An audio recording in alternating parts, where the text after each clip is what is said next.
संध्या live आवाज महाराष्ट्राचा। नमस्कार, मी सेजल आणि तुम्ही पाहताय संध्या लाईव्ह। पुणे महानगरपालिका आणि जलसंपदा विभाग यांच्यामध्ये पाण्यावरून सुरू असलेली तू मे मे या पुढील काळात अधिकच वाढण्याची शक्यता आहे। शहराच्या पाण्यावर महापालिका नियंत्रण ठेवत नसल्याने खडकवासला धरणातून दिला जाणाऱ्या पाण्याचा अतिवापर महापालिकेकडून होत असल्याची तक्रार अनेकदा जलसंपदा विभागाकडून करून पाण्याचा अधिक वापर करण्याचे खापर महापालिकेवर फोडलं जात आहे। त्यातच आता जलसंपदा विभागाने महापालिकेशी पत्र व्यवहार करत महापालिकेच्या पंपिंग स्टेशन बाबत मोठी मागणी केली आहे। पुणे शहराला पाणी पुरवठा करण्यासाठी महापालिकेचे पंपिंग स्टेशन जलसंपदा विभागाच्या ताब्यात द्यावे असे पत्र खडकवासला पाटबंधारे विभागाने महापालिकेला पाठवले। महापालिकेने याला सकारात्मक प्रतिसाद दिल्यास शहराच्या पाण्याचे नियंत्रण जलसंपदा विभागाकडे जाण्याचा मार्ग मोकळा होणार आहे। मात्र महापालिकेने अद्याप यावर कोणताही निर्णय घेतला नसल्याचे महापालिकेतील अधिकाऱ्यांनी स्पष्ट केले। पुणे शहराला खडकवासला धरणातून आणि भामा आसखेड धरणातून पाणी पुरवठा केला जातो। शहराला दिले जाणारे बहुतांश पाणी हे खडकवासला धरणातून येते।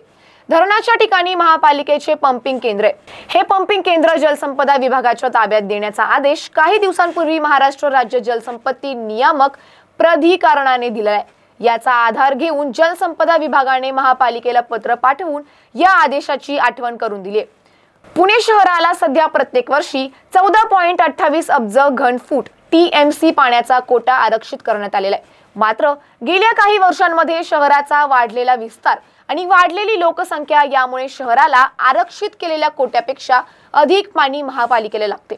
हे वाढीव पाणी महापालिका खडकवासला धरणातून घेते, त्या बदल्यात महापालिका जलसंपदा विभागाला त्याचे शुल्क देते।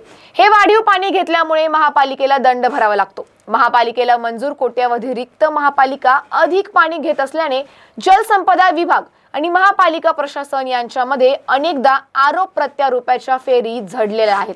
खडकवासला धरणातून घेतल्या जाणाऱ्या पाण्यावर महापालिका नियंत्रण ठेवत नाही, त्यामुळे ही पंपिंग केंद्र जलसंपदा विभागाकडे हस्तांतरित करावी अशा मागणीचे पत्र जलसंपदा विभागाकडून महापालिकेला देण्यात आले।